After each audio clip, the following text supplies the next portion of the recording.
Welcome to the Dysphagia Matters podcast. I'm Jule. Hello, everyone, and hello, Julia. Yes, hello everyone.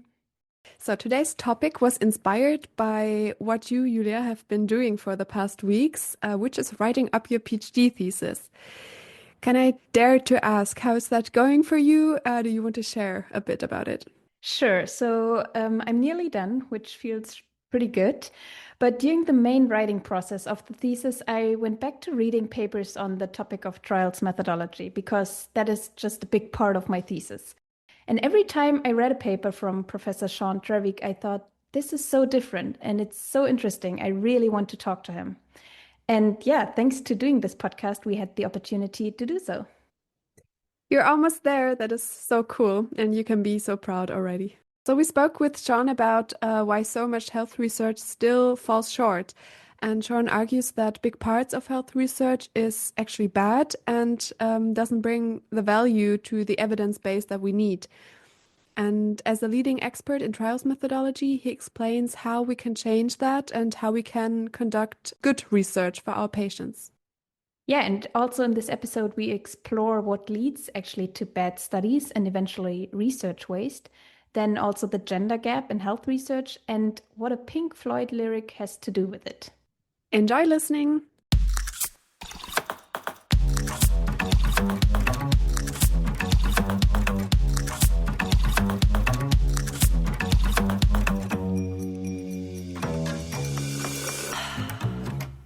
Welcome, Sean, to the Dysphagia Matters podcast. We're really happy to have you on this show with us today. Thank you. Thanks for inviting me. So, in this podcast, we often speak about swallowing and swallowing disorders or dysphagia, but we're both also interested in trials methodology, which is your area of expertise. So, could you give us a brief overview of what trials methodology is? Sure, or I'll try. So it's really about how we do trials and can we do trials better. So it's about the methods we use within trials and the study of alternative ways of doing tasks within trials. So I'll give one very concrete example, is if we were running a particular trial and we wanted to recruit particular types of patient with dysphagia, then we might wonder how we might do that. What would be the best way of recruiting these participants?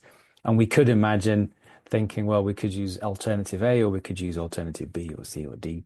And methodology research could look to see whether there is one or more of these methods more effective than the others. So it's about improving how we do trials. And in this example, it would be, could we choose the best recruitment method for our particular trial? And that would be one example of methodology research. But we'd also look at how we choose outcomes.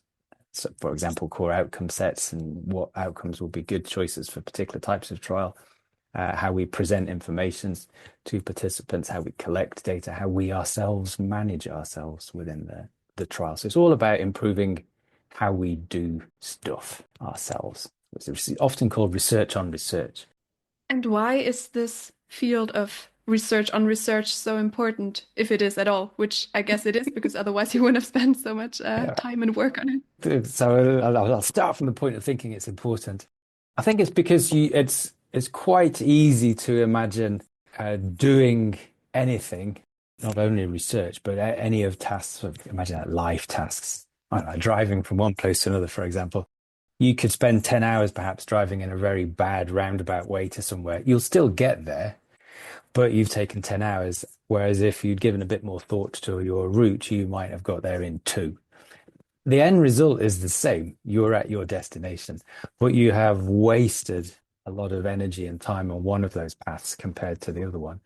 And within health research generally, and certainly trials, it's entirely possible to do that. But perhaps even worse than the driving example, you may never reach your destination because of a bad choice about, for example, recruitment, or how you encourage people to stay with the trial, or how you collect your data, or how you store your data. So there's the potential to reach your destination in a very haphazard, inefficient sort of way, or not reach it at all because of choices made about how you do things. So that's why I think methodology is important. And one of the great things about methodology, so if we were to do a piece of work around the best way of collecting data for older people with dysphagia, for example, then that would be useful information for lots of trials, not just a single trial. So what I like about methodology as well is that potentially its reach is very large.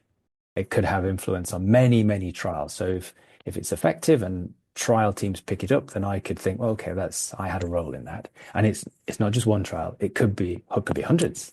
And that I've made a little change, or my colleagues have made a little change that has improved dozens of trials, not just one. So I think methodology is very important. It's the heart of what we do. We want our methods to be as good and as rigorous and as efficient as we can possibly make them to answer our research questions.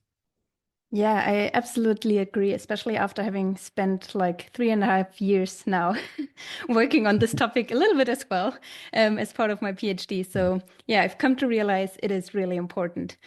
But I think that some people might feel that trials methodology is a bit of a dry topic.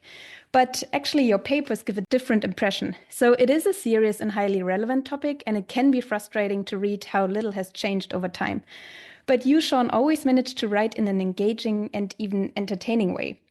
It is still a scientific manuscript, though, which is really impressive. So, for example, one of your papers is entitled Tolerating Bad Health Research, the Continuing Scandal. So can you maybe tell us, what do you mean by bad health research and why do we have a continuing scandal? Sure. But before I do that, since you've given me the opportunity about how we write, I do think that's the point you raise about trying to be engaging is important in that as scientists, whenever we are reporting our work, it should be engaging, I think. It needs to be rigorous, it needs to be true, a good reflection of what we have done. But we don't have to go out of our way to make it dull and boring. And I do sometimes despair. And I've had this comment actually very recently from a reviewer about the writing, actually, it was the editor, the writing being chatty, I think that was the word, Mm-hmm. and not very academic. And that word, not being very academic, I think in my interpretation is please, could you make your writing more dull? Could you make it drier? It seemed interesting. Could you remove that, please? So I think all of us should try and write in a way that engages our audiences. And there are many of those audiences. And we should do what we can to maintain our rigor, our clarity of explanation, the presentation of our results, while at the same time trying not to bore people to death. You are doing an excellent job in that, I have to admit. So when you're sitting at your desk trying to write a manuscript, PhD thesis, you do read lots of more neutral papers, manuscripts. And of course, it's the common style. But when I read one of your papers, it always makes me smile at one point, even though it's frustrating what you report on the content. Maybe you can tell the editor that actually people are reading your manuscript from start to end because it's so well written. I'm glad you said it, Julia, because that in the response to the editor that I mentioned, that is exactly what we said. It's not Great. an accident; it's Yeah. deliberate. Yeah. We are doing this to be engaging, so that people start at the beginning and get to the end and enjoy it. Why shouldn't people enjoy reading our stuff? Because the material is interesting. We don't need to make it boring. But I've drifted away from your question, so I'll come back to your question, No which is problem. about tolerating bad health research and what is that? So in 1994, somebody called Doug Altman, British statistician, he's died now, sadly, but in 1994, he wrote a very famous paper called The Scandal of Poor Medical Research. And he talked about the low methodological quality and statistical ineptitude in many, many pieces of research. And again, was despairing about this large body of work, which was of very low quality, and therefore it doesn't contribute to improving our knowledge and improving health outcomes. It's a scandal, that's what he called it. And that got a lot of attention. And at a conference just a few years before his death, he was talking about this article, and he said his only regret about it was that he used the word poor and not bad. Myself and some colleagues thought it would be quite nice to build on Doug's idea, but use Doug's preferred word, which was bad. And there was a little thing I used to do for talks where I would, when I was talking about the poor quality of research, where I would look to the Cochrane reviews, the most recent ones, and I would look at whatever the most recent ones were, let's say 5 or 6, and see how many of those, the included studies in those reviews had high risk of bias. In other words, we have grave doubts as to whether we can trust the findings. And I'd do it for talk, and it didn't matter which trials I chose or when I did it. It was always the same message. Most trials were high risk of bias. In other words, we have grave concerns about whether we trust the results, whatever those results are.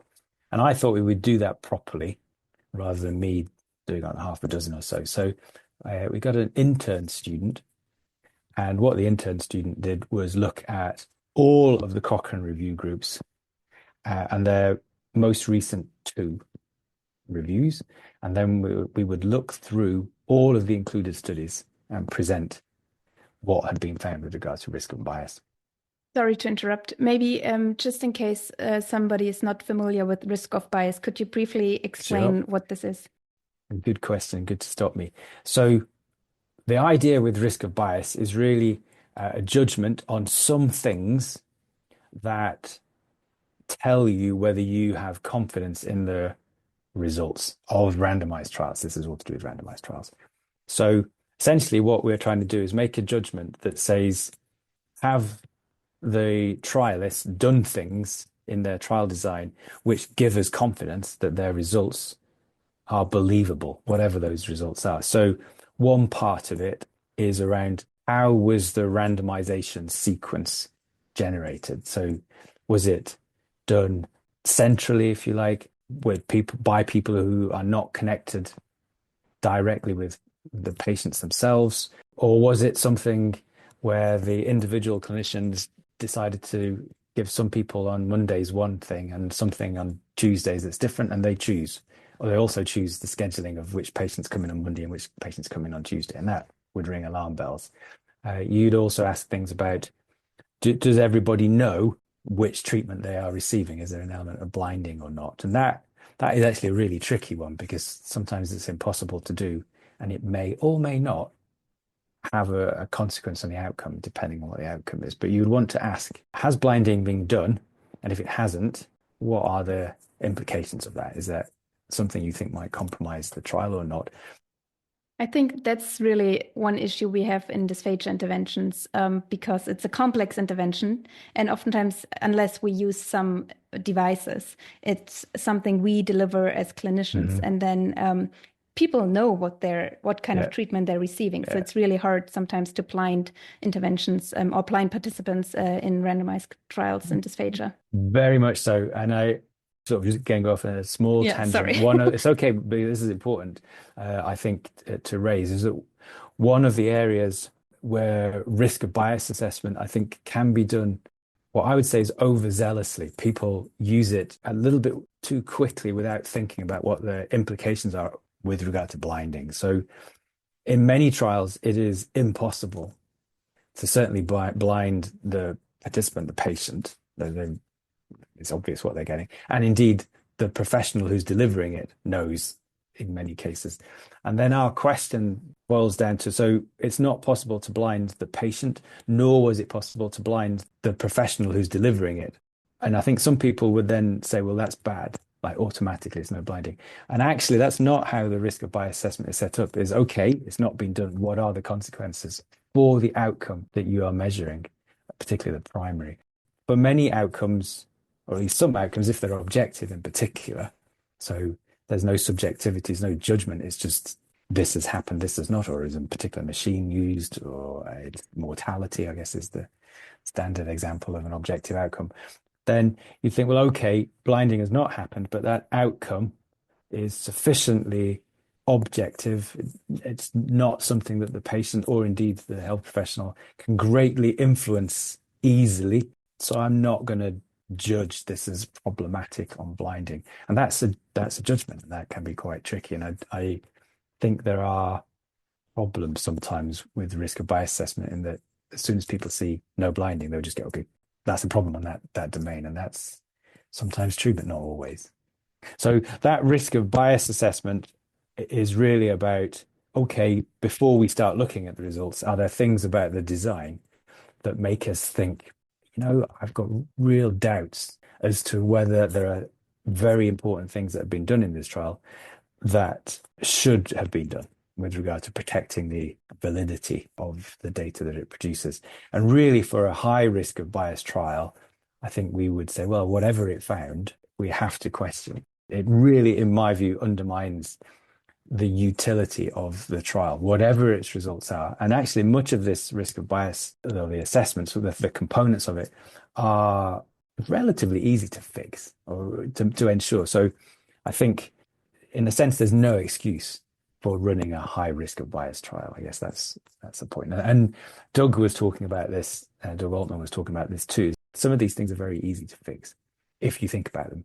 And if you're aware of them, probably. Exactly. If you're aware, so that's the first part of fixing them is you know you've got a problem. If you don't know you've got a problem, then you're going to go all the way through. That really is what we mean by bad research, is trials that are judged to be at high risk of bias. In other words, whatever they find, we don't trust it because they have done something fundamentally wrong.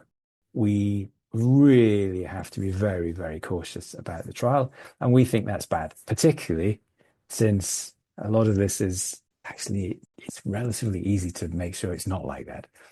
And we ended up with about 1,600 trials in our pack from all these reviews across almost all of Cochrane's clinical areas. And if I remember correctly, just over 1,000 came out as high risk of bias, and another 400 and something were uncertain. And the low risk of bias, this I do remember, was 8%. It's a big body of trials, and we could only say that 8% of them came out as low risk of bias, reflecting very much what I find in my half-baked presentation efforts that had prompted their approach. So it's a continuing scandal because 1994 was when Doug Altman said there's a scandal, and we published this in 2022 or something like that, quite a long time after, and it's the same. I guess the purpose of that article and using this quite provocative language, bad.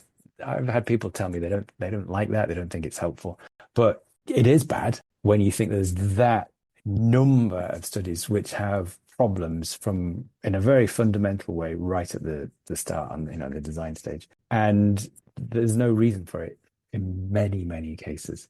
The blinding one is a tricky one. So I think in some situations, blinding, you may not be able to do it, and you don't have an easy way of avoiding some of the problems. So that actually I think can be quite tricky. But the other ones, like selectively reporting your outcome data, no excuse for that. That's just bad. Not collecting all the outcome data that you need to, that's just bad. Not doing a good randomization concealment, it's just bad. These sorts of things, there's just no reason why you should be coming out poor on those things. Blinding is tricky. I genuinely do think that can be a cause for challenge. Before I shut up on this point, we of course only looked at risk of bias. There are a whole raft of other things on top of that. So we could just choose one, which we might come on to in a moment, about outcome choice. So you could run a beautifully low risk of bias trial, have chosen spectacularly incorrectly with regard to the outcome that matters to patients and health professionals and policymakers, and then you have a beautiful but irrelevant trial because you measured the wrong thing. So that bad bit is very quickly, there are plenty of other ways in which you can ruin a trial. And I think that's why it's important to have people with the awareness and the skills and the background, professionals, methodologists and statisticians who can think through what the implications of design choices are given your aim. Yeah, absolutely. And before we come actually to the topic of choosing outcomes, one last question. Why or what was the rationale for Dr. Doug Altman to actually regret having chosen the word poor instead of bad? I don't know for sure. Okay. But I'll speculate, and I think I'm right. That poor is a sort of diplomatic way of saying bad, when what you actually mean is bad. And I think that's why people react and and said to me, I don't think it's helpful, Yeah. which I disagree with, it's because bad is a strong word. And poor doesn't, in English anyway, doesn't feel, it's the sort of thing a politician might say, or I would say to avoid offense, when actually what I really mean is this is terrible. Yeah. And because bad was the word that Doug chose at that conference, I thought we'd use that. But that's what I think. I think he thought he had used a word that sort of allowed it to continue a bit by not painting the full picture. You've already mentioned choosing the right or let's just say also the Mm-hmm, right mm-hmm. outcomes as another challenge. In one of your papers, Getting It Wrong Most of the Time is the title. You write about that. And there you compared the researchers' choices of the primary outcomes with what patients and health professionals believe are important outcomes. And before we talk about the results, could you briefly explain what the primary outcome of a trial is and why it's so important?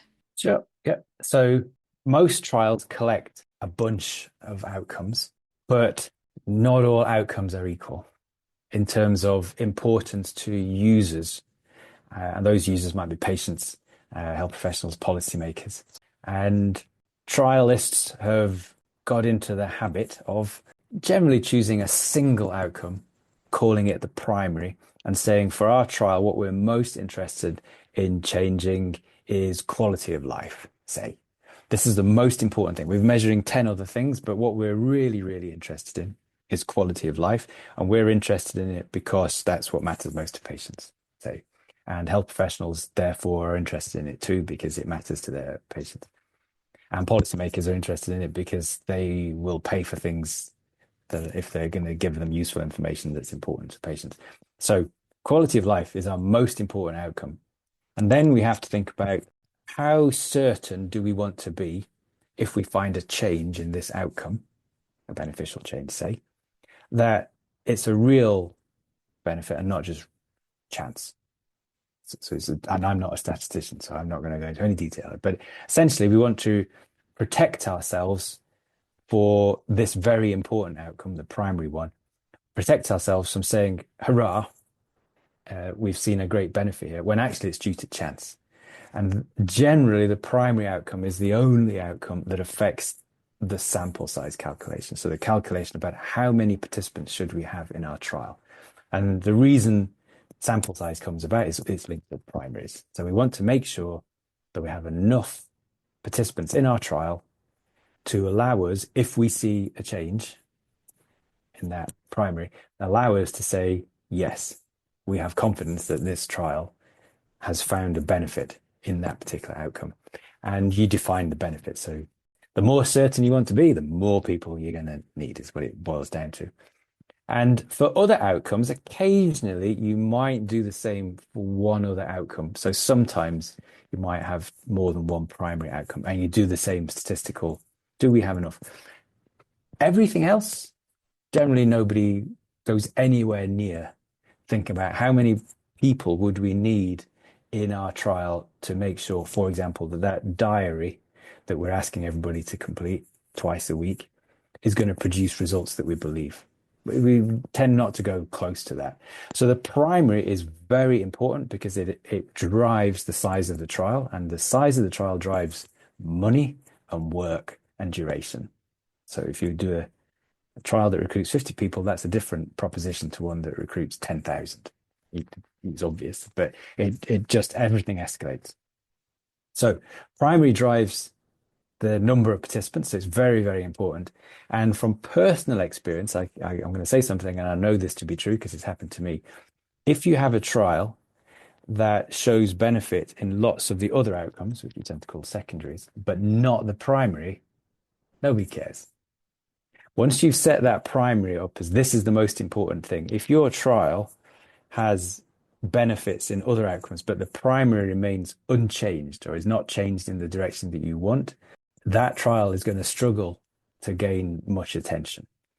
So it's a very important choice because everybody, yourself and patients and policymakers, health professionals, journal editors will look at the results in that primary outcome. And if the results are not what you want, then that will make that trial a more difficult sell. And sometimes you could have a primary, you've got enough people, and the result says the treatment is ineffective, and that's great. Like if you say that with good certainty, that's great. The problem we're trying to protect ourselves against is we have not found a benefit, but there might be a benefit. It's just we're uncertain. That's what we were trying to avoid. So the primary is very important because all eyes are on the primary once you've made that choice. And therefore, it's very important what you choose as the primary because it has to be important to everybody.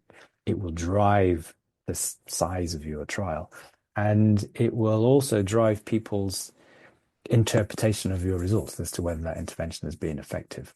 It's great if it changes the primary and all or some of the secondaries. That's brilliant. But if it changes one or two of the secondaries, but primary has not been changed or it's very uncertain, that puts your trial in a difficult position, I think.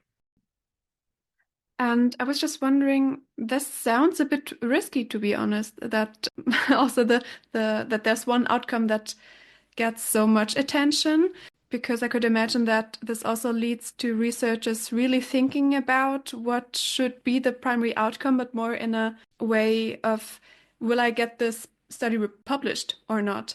Do you think that's a Yeah, I problem? do think I think it's a problem. Like the paper where you're on about getting it wrong most of the time. The driver we were suggesting, if you like, in that the way we've set that up is we think the choice of primary outcome, indeed all the outcomes, but the primary outcome in particular, should be one that is made together with patients, health professionals, and anybody else who has some interest in these trial results. So it's not not a choice that is the researchers alone. I guess is our main point. Because as you've just pointed out, Eula, if you are a researcher, it's possible that your motivations might be different to the motivations of trialists. And one of them, like, how do we get this trial into the New England Journal of Medicine? And what you really want is a highly statistical benefit in some outcome or another. I mean, that's a bit harsh. You need a lot more than that. But that will definitely do you a lot of good if you've got a big change in some outcome. And that might influence your outcome choice. Like, what could we show a change in if there was a benefit here, even if the outcome isn't the most important one to patients and health professionals? So I think in general, in trials, there are multiple incentives and motivators for all of us, and they don't all align. So I do think some of that motivation for getting a particular publication may align very closely with what is in the interest of patients and health professionals, but it might not. It might mean that there are some choices made which are really to support the researcher rather than patients and health professionals. It doesn't necessarily mean they're completely apart or diametrically opposed, but the motivations may be different. So I do think publishing and our desire in academia to publish stuff and the importance of it to our careers is a problem. That choice of outcome is a very important choice. And we, all of us, people like me, methodologists, need to think very carefully about who's the user of this, who are we thinking about when making this choice? What's important to the people who may use our results? And very often, once you get into the late stage trials, where you have quite a bit of confidence in the interventions, where you have a lot of confidence in its safety and you understand it. At that point, the trialist view, my view as a methodologist, I'm not clinical, but sort of a non-clinical methodologist view of outcomes is pretty much irrelevant. We're now after patients, healthcare professionals, policymakers. What do they think is important to support their decisions? And my view, in terms of what the outcome choice is irrelevant, apart from making sure that the outcome choice is what is the most useful and that it can be measured, and that we have discussions about impacts on things like blinding that we talked about earlier. What are the implications of the outcome choice that you are suggesting? And also duration. So sometimes, well, in that paper, one of the clinical areas we looked at was breast cancer. The top choice of outcome by patients, of course, is getting cancer, so recurrence of cancer. And that might mean running a trial for a very, very long period of time. And that would be one reason why many of the trial teams did not choose that as their primary, because it would just take a very long time or an enormous study or both. So there are judgments to be made in juggling. It's not always easy, but I think the main message of that paper is if we were to look at a bunch of trials in the clinical area, so we looked at kidney disease and we looked at breast cancer, and we mixed up all the outcomes and we presented them to patients who had had the condition and professionals who treat patients, their agreement with researchers as to what was the most important outcome was something like, I think it was 28% of the time. In other words, 70 odd percent of the time, there was a mismatch in the choice of primary with what researchers chose as the most important and what patients and health professionals thought was most important. And that, I think, should give us pause, make us think. Should we be different that often? I think not, really. Surprising. Yeah, that is shocking, to be honest. Yeah. It's such a low number. Mhm. Yeah, and people might think, well, it's just in breast cancer research, but unfortunately, I have bad news. It's the same in dysphagia interventions in Parkinson's disease. Right. So when we looked at what is currently measured in dysphagia intervention studies in Parkinson's disease and what actually people with Parkinson's and dysphagia think is important, we had a very little overlap, which isn't really surprising, I guess. But then now that we have kind of tried to seek consensus on what are the most important outcomes to measure in a dysphagia intervention study for people with Parkinson's disease, we realized that penetration aspirations and then a consequence of this developing pneumonia were the most important outcomes. But just like you said, measuring pneumonia, you need to have a follow-up of maybe a year, 2 years. So that's probably the main reason why pneumonia isn't really measured in any dysphagia intervention study in Parkinson's. So it's really interesting. It's really important to key stakeholders, but it's difficult probably to implement it and to actually really get funding and to have the resources to measure those long-term outcomes. Yeah. Well, and I guess so, and all of that is true. I mean, I think that is the challenge that all of us have working in the field when we find ourselves in that situation. And I guess in the sort of general piece of work or body of work, direction of work that I have on reducing research waste and on trying to make trials as informative as possible, then a question for those who fund trials and sit on review panels to decide which trials go ahead, and those of us who design them, question is, what is likely to be the most informative trial? And maybe what we should do is fund that informative trial properly and just do, the one big trial instead of doing lots of little trials where at the end of the day, people are still asking, so I wonder what it does for pneumonia. And everybody just shrugs their shoulders and says, well, I don't know. We didn't measure that. Nobody's measured it. And so maybe it's time to say, okay, well, we know it's going to be expensive. We know it will take longer. We know it will be more difficult, but let's do it because that's the informative trial. That's the gap in the evidence. And perhaps, I mean, a point we made in the bad research paper is we all want more money. We all say we should have more money in trials. And then we had a go at calculating how much money was being wasted on bad trials, and 3 estimates, and it varied quite a lot. But it's basically something, our estimate, it was something like £700 million or 8 billion, depending on the estimates. It's a lot of money.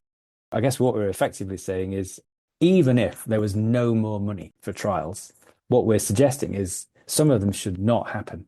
And the money you save should go into doing the highly informative trial that is going to answer the most important question for patients and health professionals. And it might cost a lot, but the money is currently being frittered away on lots of small, uninformative trials that together add little or nothing. Let's just do the big informative trial that we keep saying can't be done. Let's have a crack, see if we can. Sounds like a really good plan. And there's probably one more thing, well, of many others, that needs to be considered when doing such an informative trial. So, and it's one aspect that you focus on in your research. It's the characteristics of participants included in these trials. So we've looked at risk of bias, at outcomes, but which participants should we actually include in these trials? So you've written an editorial together with your co-authors, and you requested to stop, quote unquote, another brick in the wall and to break the sex bias. I think this needs some explanation. What does Pink Floyd and another brick in the wall have to do with healthcare and research, and what is actually a sex bias? So the title of that, I can take no credit for that at all. That was Monica. Oh, really? Yeah, that's not me. That's Monica. So her point with the Pink Floyd analogy to another brick in the wall, with that's about education and a sort of single way of educating people, a system that wants people to conform. There's this way of doing it and only this. And Monica's point was, well, you could draw parallels with healthcare, and that we do an evaluation and assume that it applies to everybody equally. And her point, because she works within particularly sex differences, is that that is not true for sex. That there are differences, those differences are important, and we should move away from the Pink Floyd another brick in the wall approach, that there's a single way of doing things and a one size fits all, to something which is more tailored by characteristics, and in this case, sex. So the idea of thinking very carefully about who is in your trial or indeed research is absolutely central. And we talked about risk of bias, and I remember saying there are other ways in which you can mess up. So you could do a beautifully low risk of bias trial, have involved the wrong people, and again, straight to irrelevance. So your work will go from bench to bookshelf, and at no point will it ever get to the bedside because it's irrelevant. So it's very important to think through who are the people who have something to gain from better care or treatment in this area, and what am I doing to make sure they can take part. And in addition, and I guess this is one of the things that Monica was particularly wanted to push in that editorial, was this idea that it's something that should influence the analysis too. In that editorial, we give lots of examples of where differences in effect or side effects are seen by sex. So it doesn't make sense to just lump everybody into one analysis and say it's the same. What Monica was showing in that article was that, well, there are situations where the treatment effect is less for females than it is for males. There's a difference, or the side effect profile is different. There's more harm in, let's say, females. Usually this is the case as well. It's worse care, if you like, for females than it is for males. And her point is we need to stop thinking, let's just lump them together, and specifically design our studies, including the analysis, to look to see whether there are any differences and reassure ourselves that there are not, if that is the case. I learned from doing that editorial with Monica about things to do with animal research, where often a lot of lab-based work involving animals is done in male animals because using female animals just makes things more complicated. And then that is extrapolated, and it's extrapolated into humans.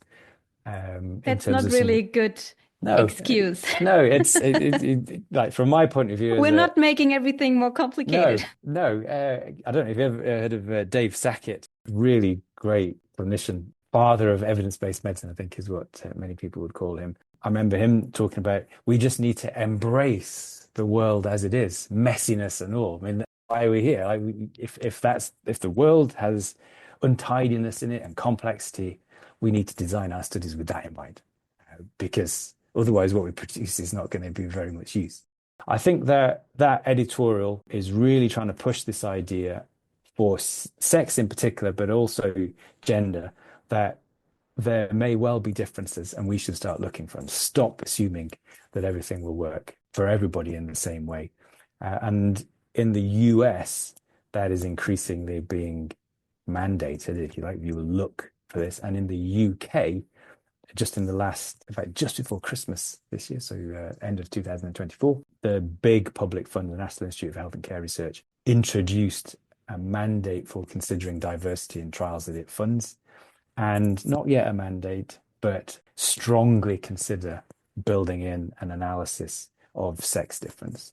So it hasn't moved beyond sex difference yet, but it shows a recognition of the importance of looking for difference for some populations. And I think that's a good message for all of us, to not assume that if it works in somebody like me, a white, middle-aged, educated Brit, that it will work in everybody else, because that is a big assumption. For those listening, you're probably interested in particularly dysphagia research, and there's the Frontiers collaboration. So Frontiers stands for Framework for Rigor and Transparency in Research on Swallowing. As part of this Frontiers framework, there's a checklist for critical appraisal of participant characteristics in dysphagia research, and they've also designed a web application to guide and appraise the design and reporting of oropharyngeal dysphagia research. So we'll put the related articles and website in the show notes. Okay, so there is some progress that we can see. What do you think, what else needs to change so we can move away from the bad quality and exclusive health research towards the good quality and inclusive health research? I'm actually, so I'm doing a study right now that is looking at how to make trials more informative, free funding. So talking to lots of people around the world, literature reviews and some other bits and pieces. And let's see what that says. So I think at the end of that, we'll have some very clear, I'm hoping, messages for things that can be done. But one thing I'm pretty confident will come out of that work is the need for a trial team to demonstrate that it has all the skills and experience needed to run a clinically important, rigorous, has a statistical integrity that is going to enable us at the end of that trial to say, yes, we believe these results and they are informative. They will help patients and health professionals and policymakers make decisions about care.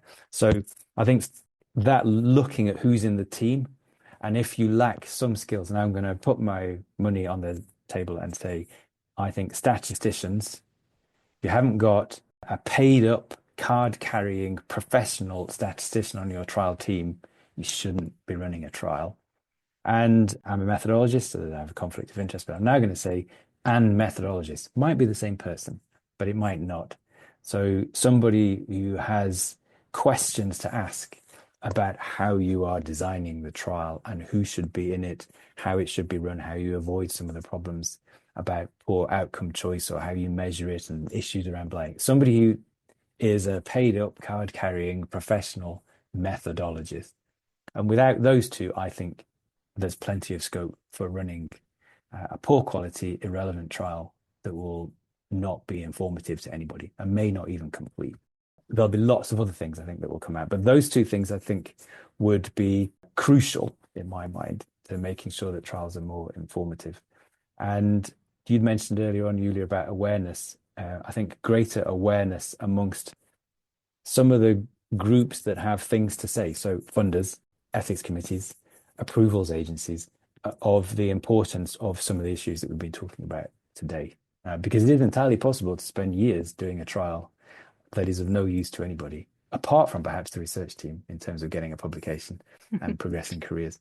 And that there's no reason why we can't have great publications, progressing academic careers, and highly informative, useful trials.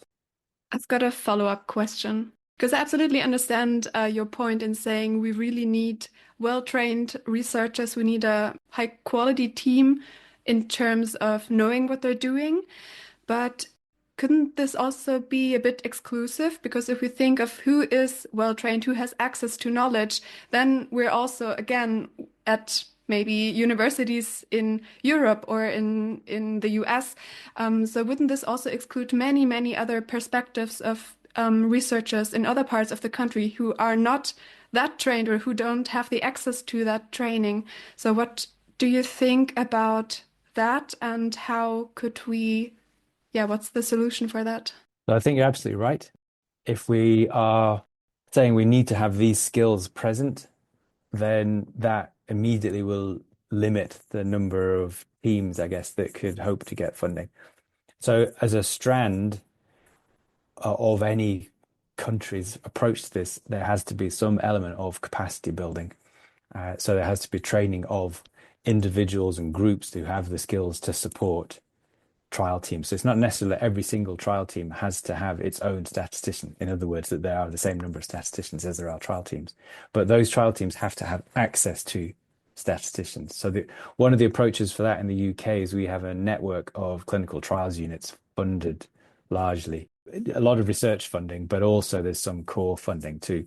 But in those trial units, there is a fairly standard mix of skills. So there are trial statisticians, methodologists, data managers, like professionals. It's a center of excellence, and they would then support a portfolio, many trials.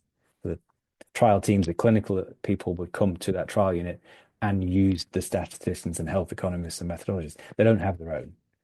So I think that network here in the UK is one of our primary ways of supporting skills within trials. They're concentrated in about 50 of these centres across the country. Or countries that don't have that should get them, in my view. Like, you have to create some centres of expertise and excellence for some of these core skills that go beyond clinical, but things like methodology, statistics, health economics. Trial management is really hard, a big job, and it's a profession in the UK.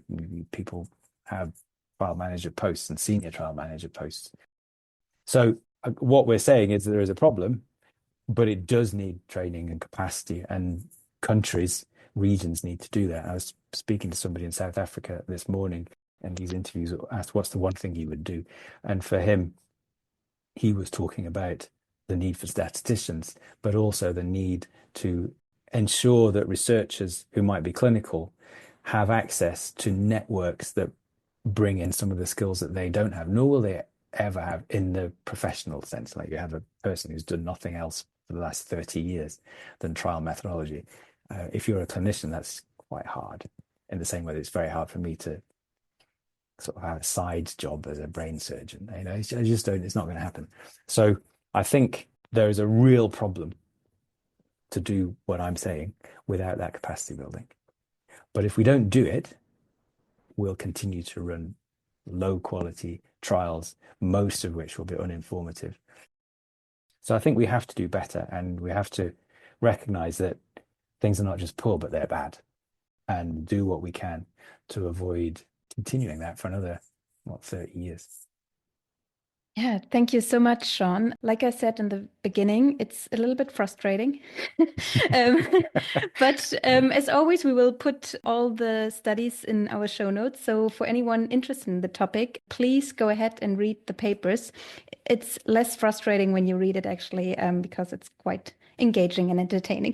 Thank you so much, Shaun, for taking the time and sharing your really invaluable expertise with us and our listeners today. My pleasure. Really enjoyed it. Thank you for contacting me again. It's great. Thanks so much for listening. If you enjoyed this episode, leave a review wherever you listen to podcasts. You can connect with us on Instagram, LinkedIn, and Blue Sky, or visit our website, dysphasiamatters.org. We'd love to hear from you. Until next time, take care.